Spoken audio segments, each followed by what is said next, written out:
Bismillahirrahmanirrahim. Assalamualaikum warahmatullahi wabarakatuh. Alhamdulillahi rabbil alamin. Wabihi nasta'inu ala umuri dunya waddin. Wassalatu wassalamu ala ashrafil mursalin, Nabiyyina Muhammadin wa ala alihi wa sahbihi ajma'in, amma ba'd. Yang saya hormati segenap Dewan Takmir Masjid Gelora Indah Kota Purwokerto rahimakumullah. Kemudian yang saya hormati pula para hadirin, Bapak Ibu sekalian, dan juga yang berbahagia saudara-saudari serta adik-adik sekalian rahimani wa rahimakumullah. Marilah kita panjatkan rasa syukur kita kepada Allah Tabaraka wa Ta'ala yang telah melimpahkan kepada kita semuanya taufik, kesehatan, dan juga kesempatan sehingga pada malam hari ini kita bisa kembali bermajelis di salah satu rumahnya Allah Subhanahu wa Ta'ala. Maka kita berharap kepada Allah Subhanahu wa Ta'ala, mudah-mudahan kita dikaruniai keikhlasan dan juga usaha yang kita kerahkan di malam hari ini bisa menjadi amal ibadah yang diterima oleh Allah Subhanahu wa Ta'ala. Allahumma amin. Dan kita juga berharap mudah-mudahan ilmu yang kita pelajari bersama di malam hari ini bisa menjadi ilmu yang bermanfaat baik di dunia maupun di akhirat. Allahumma amin. Baik, kaum muslimin rahimani wa rahimakumullah. Insyaallah pada malam hari ini kita akan kembali melanjutkan pembahasan tentang Kitabul Jami' yang merupakan bagian dari kitab Bulughul Maram karya Imam Al-Hafidh Ibnu Hajar Al-Asqalani rahimahullahu ta'ala. Dan pertemuan terakhir ya, kita telah menyelesaikan hadis-hadis yang terdapat pada bab al-bir wassillah ya, hadis-hadis yang temanya adalah tentang kebaikan dan menyambung silaturahim. Adapun mulai pertemuan hari ini dan juga pertemuan berikutnya, kita akan memasuki bab yang baru, yaitu bab az-zuhdi wal wara'.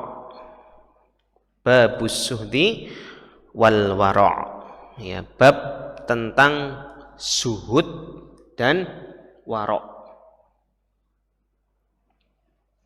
Ya, jadi mulai pertemuan ini kita akan membahas hadis-hadis yang temanya adalah tentang zuhud dan wara'.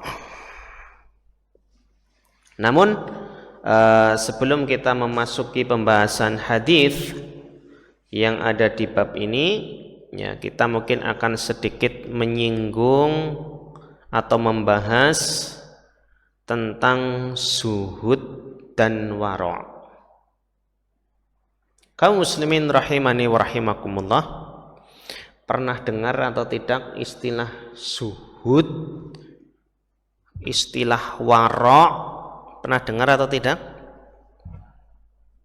Apa baru ini? Udah pernah atau belum? Sudah? Baik. Alhamdulillah kalau sudah. Maknanya tapi apa? Nah itu. Ditakoni iki maras ora gelem jawab, waktu ditakoni yo artine ya. Ya pernah dengar saja dulu lah nggih. Ya, pernah dengar. Tapi maknanya ya biar dijelaskan saja gitu. Baik.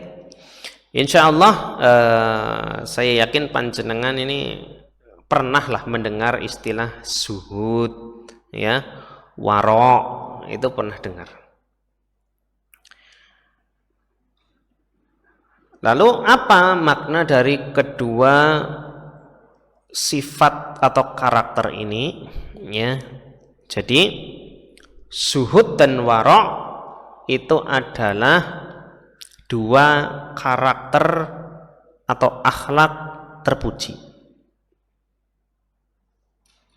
Sering sekali digandengkan antara zuhud dan wara'. Ya, sering penyebutannya ini sering digandengkan.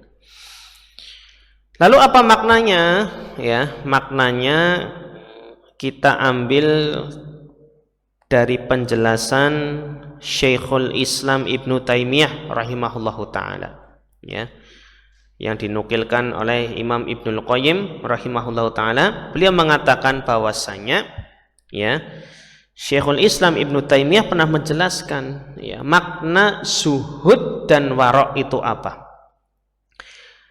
Az-zuhdu tarku ma la yanfa'u fil akhirah. Zuhud itu adalah meninggalkan perkara yang tidak bermanfaat bagi akhirat. Apa tadi zuhud? Meninggalkan perkara yang tidak bermanfaat di akhirat. Itu zuhud. Sedangkan wara' itu apa? Wara' itu adalah tarku ma takhafu dararahu fil akhirah. Ya. Al-wara', ya, atau wara', ya, bahasa Indonesianya sering diterjemahkan dengan wara', itu adalah apa? Meninggalkan perkara-perkara yang engkau khawatirkan bisa membahayakan akhirat atau bisa membahayakanmu di akhirat nanti. Saya ulangi, ya. Maaf tadi terjemahnya kurang bagus. Baik. Wara' itu adalah apa? Meninggalkan perkara-perkara yang engkau khawatirkan bisa membahayakanmu di akhirat. Apa tadi? Meninggalkan perkara-perkara yang dikhawatirkan bisa membahayakan seseorang di mana? Di akhirat. Beda apa enggak sama zuhud? Beda apa sama? Beda, ya. Kalau zuhud itu meninggalkan perkara yang tidak bermanfaat di akhirat. Tapi kalau wara' ini meninggalkan perkara yang bisa membahayakan urusan akhirat. Bedanya tipis-tipis, ya. Bedanya apa? Tipis-tipis. Kaum muslimin rahimakumullah. Jadi ketika orang itu punya sifat zuhud, ya, maka karakter tadi akan mendorong atau membuat orang tadi sebelum, ya, melakukan sesuatu atau mengambil sesuatu itu ditimbang dulu, ya. Ini bermanfaat untuk akhirat saya atau tidak? Ya, kalau bermanfaat maka apa? Ambil, lakukan. Sedangkan kalau tidak bermanfaat gimana? Tinggalkan. Itu. Contohnya dalam hal apa? Contohnya mungkin dalam, ya, apa sih ya, perbuatan apa nih ya, zuhud. Ya misalnya beli, ya mungkin yang ini ya, yang bisa kita jumpai, misalnya hal-hal sederhana. Misalnya beli handphone, ya. Handphone butuhnya berapa sih? Satu misalkan ya. Dia punya banyak uang, beli 5 ya bisa, ya. Beli 5 ya bisa. Bisa sebenarnya beli 5, tapi ditimbang-timbang dulu. Ini kira-kira kalau saya beli 5 bermanfaat nggak untuk akhirat? Ya. Kalau ditimbang-timbang nggak bermanfaat, maka nggak usah beli 5. Cukup satu saja. Ya, satu saja udah bisa berguna untuk apa? Ngaji, untuk belajar, ya. Atau mungkin untuk melihat atau nyetel murotal misal begitu ya, atau untuk kebutuhan-kebutuhan yang lain, misal untuk pekerjaan, tidak apa-apa. Beli 2 juga nggak apa-apa kalau memang butuh ya, yang satu untuk kebutuhan A, yang satu untuk B, nggak apa-apa ya. Kalau butuh nggak apa-apa ya. Tapi kalau beli 5 misal, oh ini 3 nggak kepake, mubah, nggak manfaat ya, maka apa? Ditinggalkan. Ini contoh karakter apa? Zuhud. Ya, atau mungkin melakukan perbuatan apa ya, misalnya main-main gitu ya. Misal nih main game nih, anak-anak muda ya. Ditimbang-timbang, ini main game manfaat nggak buat akhirat? Main game itu bermanfaat nggak? Nambah poin pahala mungkin? Maka anak yang zuhud itu apa? Timbang nih, kalau main game ini bermanfaat nggak buat akhirat ya?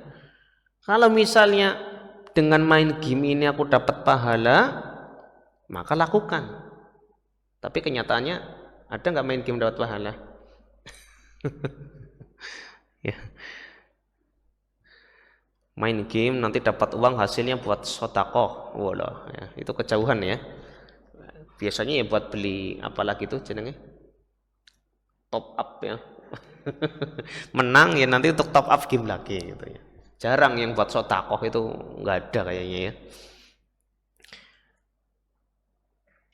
Makanya kalau main game ya punya karakter zuhud, tinggalkan ya, tinggalkan. Nggak bermanfaat nih kayaknya, mending waktunya buat misalnya apa, murojaah, ngaji, belajar dan sebagainya. Itu ya contoh gambaran sederhana apa, zuhud. Nanti tinggal dibawa ke perkara-perkara yang lain ya. Jadi ditimbang, ini bermanfaat untuk akhirat atau tidak. Atau sebagian ulama menjelaskan makna zuhud itu adalah menganggap remeh, kecil sesuatu. Itu namanya zuhud. Ya, biasanya dibawa ke makna duniawi. Ya, jadi menganggap perkara-perkara duniawi itu apa? Kecil, remeh. Ya. Jadi nggak terlalu terobsesi, terlalu mengagung-agungkan duniawi. Itu zuhud. Namun perhatikan ya, namun perhatikan. Jadi zuhud itu bukan berarti lepas atau tidak butuh dengan dunia. Ya, jadi enggak apa bahasa Indonesianya, melek itu apa, melek? Enggak ingin ya, enggak ingin terhadap dunia sama sekali, bukan gitu. Ya, zuhud itu adalah karakter. Ya, zuhud itu adalah karakter menganggap remeh dunia sehingga fokusnya akhirat. Itu zuhud, ya. Jadi nggak mesti zuhud itu harus apa, miskin, nggak punya materi, pakaiannya compang-camping. Bukan seperti itu makna zuhud. Ya.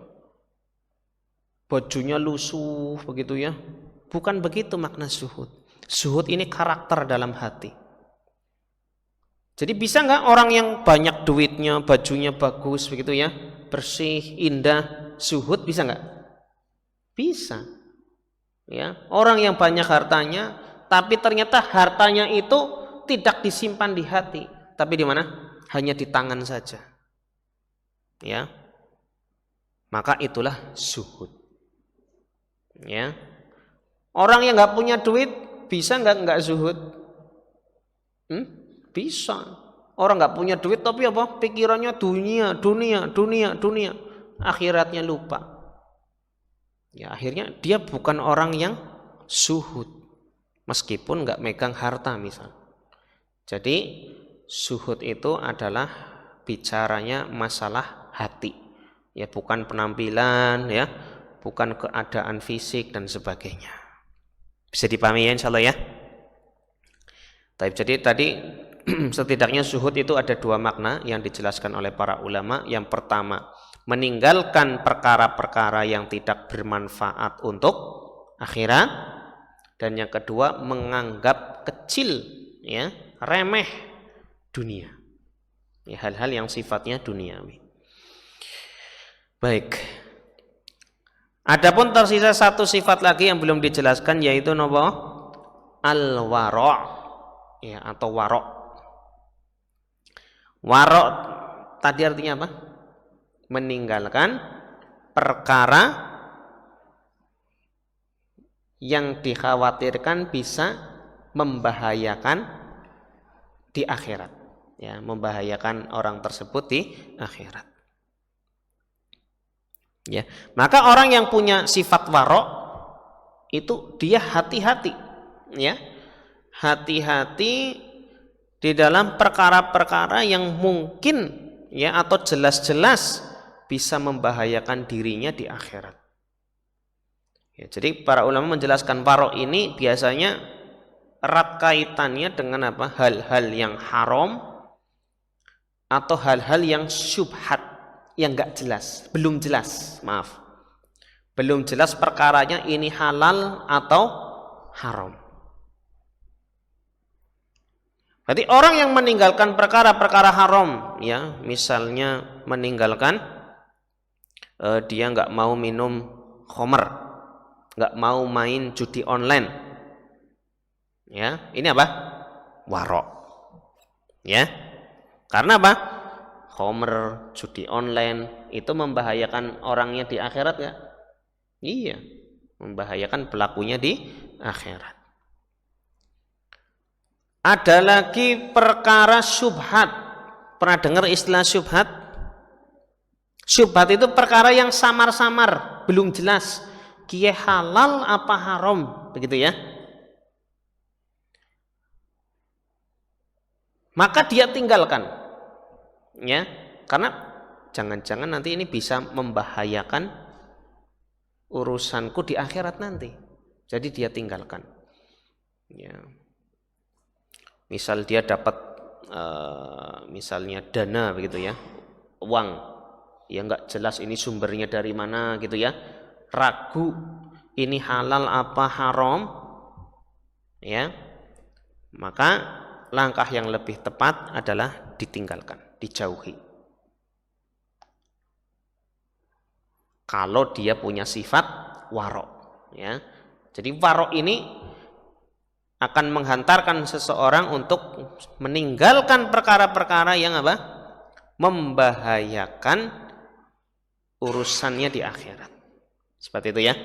Dan insya Allah masalah warok ini nanti kita akan jelaskan atau disinggung di dalam hadis yang pertama.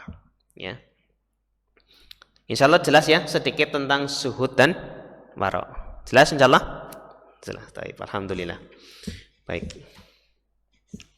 Orang kata letaknya sing menang baik ya jelas lah. Baik. Hadis yang pertama kaum muslimin rahimani wa rahimakumullah adalah hadis yang diriwayatkan oleh Imam Bukhari dan Imam Muslim. Dari sahabat yang bernama An-Nu'man bin Bashir radhiyallahu anhuma, Beliau mengatakan, sami'tu Rasulullah sallallahu alaihi wasallam yaqul. Saya mendengar Rasulullah sallallahu alaihi wasallam bersabda. Saya bacakan dulu hadisnya secara lengkap, baru nanti dibahas ya secara rinci. Innal halala bayyin. Sesungguhnya perkara yang halal itu jelas. Wa innal harama bayyin. Dan perkara yang haram juga jelas. Halal jelas, haram jelas. Wa bainahuma mustabihat. Dan di antara halal dan haram ini ada perkara yang mustabihat, samar-samar. Ya. Belum jelas ini halal apa haram. La ya'lamuhunna katsirun minan nas. Ya. Dan perkara ini tidak diketahui oleh kebanyakan manusia. Ya. Jadi yang tahu hakikat barang mustabihat ini halal apa haram, ya, hanya sedikit saja yang tahu. Ya. Kebanyakan orang ya nggak tahu ini halal apa haram. Famanittaqas syubhat, barang siapa yang menjauhi perkara syubhat, faqad istabro'a lidinihi wa irdihi, maka dia sungguh telah menjaga agama dan kehormatannya. Wa man waqa'a fi syubhat, dan barang siapa yang terjerumus mengambil perkara-perkara syubhat tadi, waqa'a fil haram, maka dia akan terjatuh kepada keharaman. Kemudian Nabi Shallallahu Alaihi Wasallam menggambarkan, ya, ilustrasi karra'i, seperti penggembala, yar'a haulal hima, yang menggembala hewan. Ya, misalnya kambing, itu apa? Haulal hima, di daerah dekat-dekat perbatasan, daerah larangan. Ya, daerah larangan yang tidak boleh dimasuki oleh ya seseorang. Yushiku an yaqa'a fihi, ya, dia khawatir akan terjerumus masuk ke dalam daerah larangan tadi. Ala wa inna likulli malikin hima, ketahuilah bahwasanya setiap raja itu punya daerah larangan. Ala wa inna himallahi maharimuhu, dan ketahuilah bahwa sesungguhnya daerah larangan Allah itu apa? Larangan-larangan Allah. Maksudnya apa? Hal-hal yang diharamkan oleh Allah Subhanahu wa ta'ala. Ala wa inna fil jazati wa inna fil jasadi mudghah, ketahuilah bahwasanya di dalam tubuh itu ada mudghah, segumpal daging.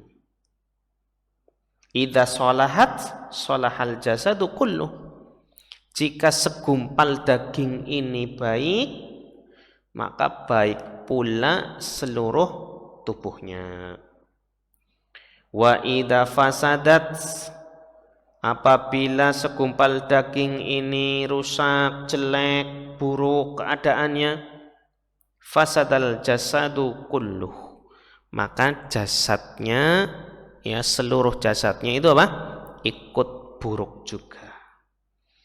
Ala, ketahuilah, wahia al-qalbu, segumpal daging ini adalah al-qalbu. Artinya apa al-qalbu itu? Hati.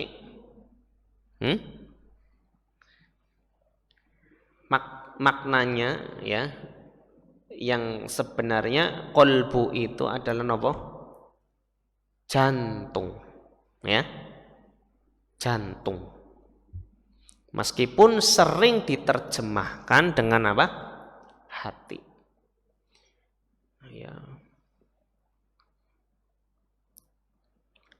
Jadi mungkin sedikit singgung ya. Hadis ini diriwayatkan oleh Imam Bukhari dan Imam Muslim.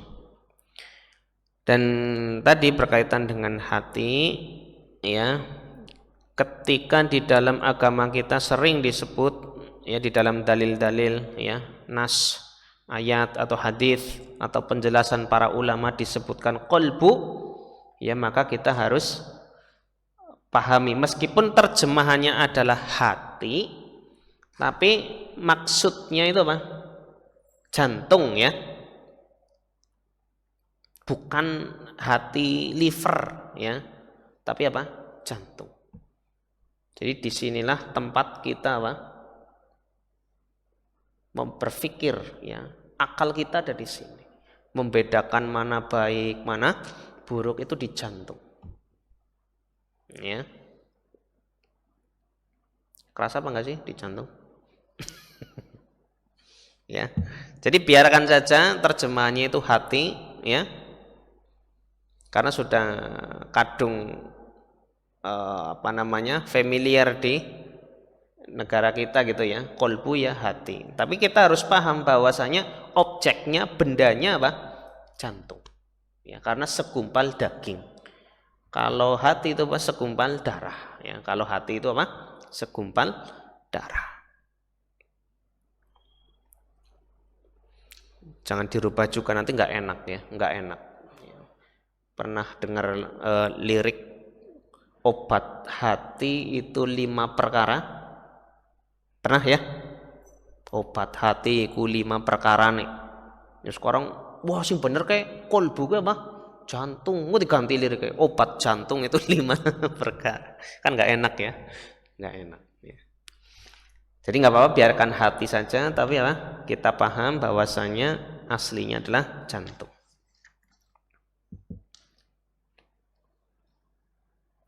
Tapi kok kalau lagi ujian ya, atau memikirkan sesuatu yang dipegang apa? Kepala ya. Katanya pusat pikiran ada di mana? Akal ada di kolbu jantung. Ya. Tapi kalau apa? Lagi akeh pikiran gitu ya, yang dipegang itu apa? Kepala. Bukan sini. Ya. Jadi kata para ulama ya, jantung itu ibarat pemimpin, otak ibarat sekretarisnya. Paham dengan analogi ini? Jadi nyalur ya, jadi lewat pemimpin dulu nanti apa? Ke otak. Jadi ya nggak masalah ya ketika lagi bingung gitu yang dipegang apa? Kepalanya. Ya normal-normal saja. Ya. Bahkan pernah ada teman saya yang menjelaskan ya iseng-iseng gitu ya, tapi benar juga ya. Tapi kalau masalahnya berat, Pak, masalahnya itu sudah luar biasa berat, yang dipegang apanya? Ini sesek ikut apa? Pegak, ya Bang enggak? Jadi memang kalau masalah yang ringan-ringan itu yang garap matematik ya, anak sekolah itu ya, PR ya yang dipegang apa? Kepala ya, baru kepala itu baru sekretarisnya yang turun tangan.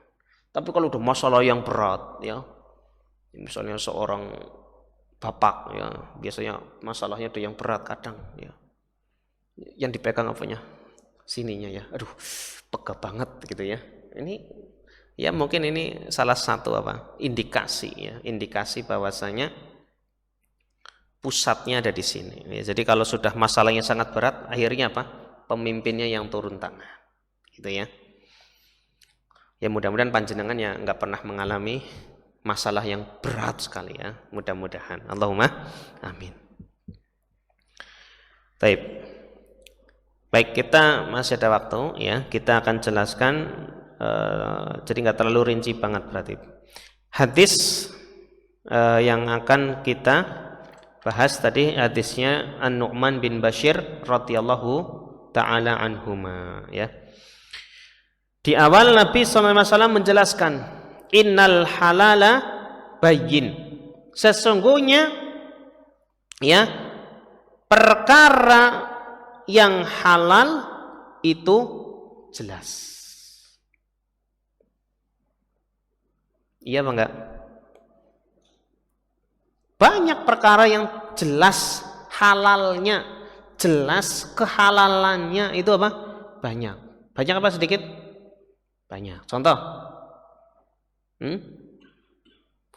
Begitu contoh menang baik. Gimana? Yang halal siapa saja, Mas? Ya apa sebut aja, ya. Mendoan halal enggak? Mendoan halal.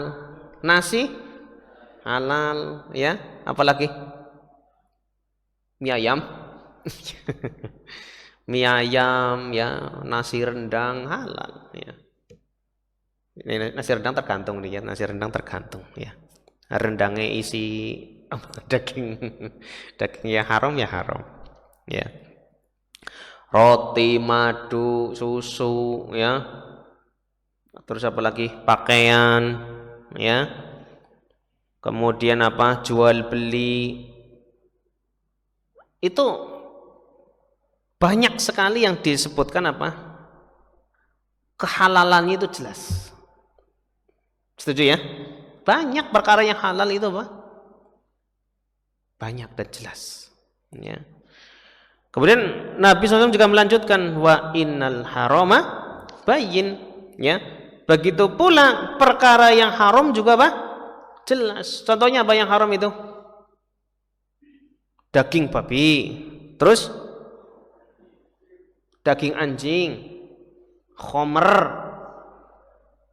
apa lagi? Judi, ya, apa? Ya, zina, maling, ya, banyak ya. Itu berarti perkara-perkara ini bisa apa? Berupa makanan, ya, pakaian, profesi, ya, pekerjaan, semuanya, ya. Yang halal jelas, yang haram juga apa? Jelas. Jadi ini mencakup semua hal, ya. Makanan, minuman, pakaian, ya, pekerjaan, profesi, aktivitas dan sebagainya. Yang halal jelas, haram juga apa? Jelas. Tapi apa? Kata Nabi SAW, wa bainahuma mushtabihat. Di antara yang halal dan haram itu ada perkara yang mushtabihat. Yang apa? Samar-samar, belum jelas. Ini halal apa haram. Namun perhatikan kaum muslimin sekalian rahimakumullah. Ketika disebut perkara mustabihat, ya, bukanlah artinya perkara ini secara aslinya, secara zatnya memang perkara yang abu-abu. Ora halal, ora haram, begitu loh. Bukan. Tapi belum diketahui hakikatnya saja. Ya. Aslinya kalau nggak halal ya apa? Haram, itu pasti. Makanya Nabi SAW melanjutkan pembahasannya, ya, atau sabdanya, la ya'lamuhunna katsirun minan nas. Banyak orang yang tidak tahu, ya, tentang perkara ini. Jadi nggak jelas ini syubhat ini aslinya halal apa haram, itu banyak yang tidak tahu. Ketika dikatakan banyak yang tidak tahu, berarti ada yang tahu apa enggak? Hakikat dari perkara ini halal atau haram, ada yang tahu apa enggak? Ada, tapi sedikit. Ya, jadi bukan blas ya, enggak ada yang tahu sama sekali ini perkara orang genah ya halal apa haram begitu ya. Sebagian besar, kebanyakan enggak tahu, tapi ada yang tahu ya hakikat perkara tersebut aslinya halal atau haram. Siapa? Para ulama. Para ulama. Ya. Jadi mungkin bisa saja ya perkara syubhat ini ya relatif. Bisa jadi si A tahu, si B tidak tahu ya. Ya mungkin di antara faktornya kalau disederhanakan ya masalah ilmu lah ya. Masalah apa? Ilmu. Jadi mungkin di sebuah perkara seseorang bisa jelas paham, oh ini halal, oh ini haram. Tapi di sebagian orang apa? Belum paham dia. Kisi halal apa haram ya? Begitu. Ya. Contohnya sangat luas ya, contohnya sangat luas sekali. Ya. Jadi intinya sebuah perkara saja ya, kita gambarkan secara umum insyaallah. Mudah-mudahan bisa dipahami. Jadi ada perkara yang apa? Belum jelas, halal atau haram. Nah, Nabi SAW melanjutkan ya. Gimana solusinya kalau kita menjumpai perkara-perkara yang syubhat seperti itu? Pernah nggak panjenengan menjumpai perkara yang membingungkan? Aduh, ini halal apa haram ya? Pernah nggak? Ya anggap saja pernah gitu ya. Anggap saja mah pernah. Misalnya dapat makanan gitu ya. Ini sih halal apa haram ya? Misalnya daging hewan apa gitu yang belum pernah dijumpai. Ya, hewan apa misalnya ya? Yang jarang sekali di Jawa hewan apa? Ya misalnya nggak tahu lah hewan apa gitulah ya misalnya. Ini mas ada masakan daging hewan A misalnya. Kita ragu tuh ya. Ini sih halal apa haram ya? Apa yang dilakukan kira-kira? Lah ya wong duwe ya, ya. Daging dari luar negeri misalnya ya. Ambil saja atau gimana? Ambil saja. Atau dikasih uang ya tiba-tiba seabrek ya 1 M misalnya ya. Ini mas buat panjenengan 1 M curiga apa enggak? Apa? Pura-pura enggak tahu ya. Lah alhamdulillah rezeki ya. Kan harusnya curiga nih kok tiba-tiba ada orang ngasih apa? Uang 1 M. Ya mungkin ya kalau orang yang madan ya nalurinya ini ya bersih begitu ya, fitrahnya bersih dan dia punya sifat warok ya. Kan bertanya-tanya, ini barang nggak jelas ini, belum jelas ya halal atau haram. Maka Nabi Shallallahu Alaihi Wasallam ya ini ingat solusinya gini ya, solusinya adalah kata Nabi Shallallahu Alaihi Wasallam jauhi perkara tersebut. Karena Nabi SAW bersabda, "Famanittaqasyubuhat." Barang siapa yang menjauhi diri dari perkara-perkara syubhat tadi, maka apa? Faqadistabro'a lidinihi wa irdihi. Maka dia telah menyelamatkan agama dan kehormatannya. Jadi itu konsepnya kaum muslimin sekalian rahimakumullah. Kalau kita menjumpai perkara yang belum jelas, ini halal atau haram, maka gimana tadi? Ambil atau jauhi? Oh, ambil boy. Jauhi ya, jauhi. Tadi ya misalnya contoh dapat daging hewan apa gitu ya. Kita belum jelas ya ini halal atau haram, maka sebaiknya apa? Kita tinggalkan. Namun tetap ya ini masalah teknis, artinya apa? Ketika kita bisa mendapatkan informasi lebih lanjut tentang perkara tersebut, ya nggak apa-apa, ya sambil tanya, ya mungkin seorang ustadz, seorang guru, ulama, ya tanya, ini daging ini sih boleh dimakan apa enggak, gitu ya. Kalau sudah jelas bolehnya, ya silakan dimakan, gitu ya. Kalau jelas haramnya, ya jangan dimakan.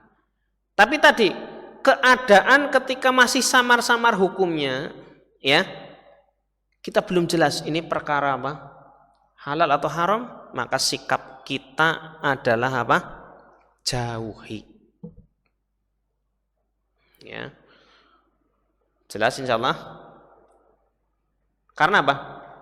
Kata Nabi SAW, hal ini lebih menyelamatkan, ya, agama dan kehormatan seseorang. Ya. Ini mau dilanjut tapi waktunya tinggal 1 menit ya.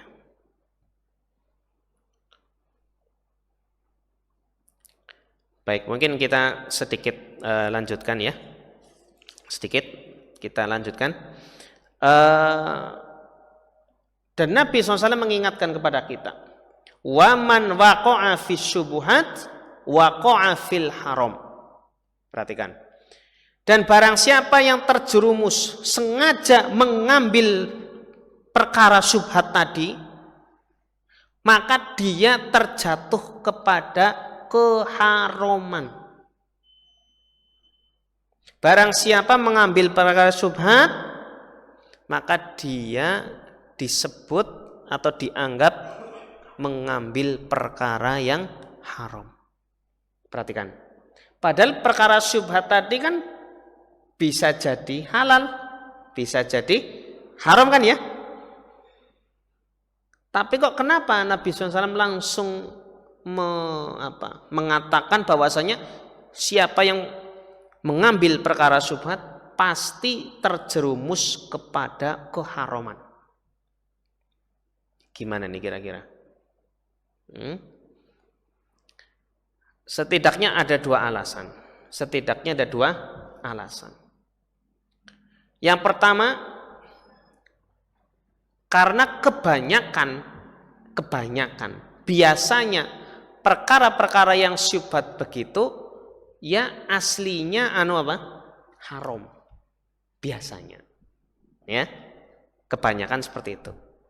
Atau yang kedua,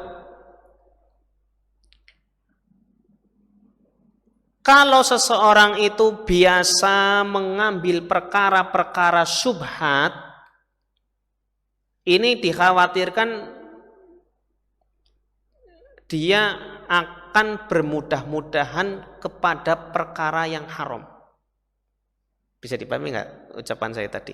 Jadi kalau biasa ngambil barang syubhat, barang sing orang genah, nanti lama-kelamaan pasti dia akan seneng ngambil perkara haram. Contoh ya, mungkin di asrama gitu ya, ada sabun geletak. Ya, ini nggak jelas ini halal apa haram, punya siapa gitu ya. Tapi nggak apa-apa lah gitu ya. Harusnya kan apa? Kalau punya sifat warok gimana? Jangan pakai. Ini bukan punya saya kok ya. Barangkali yang punya nggak ridho ya. Barangkali ini barang mau dijual dan sebagainya.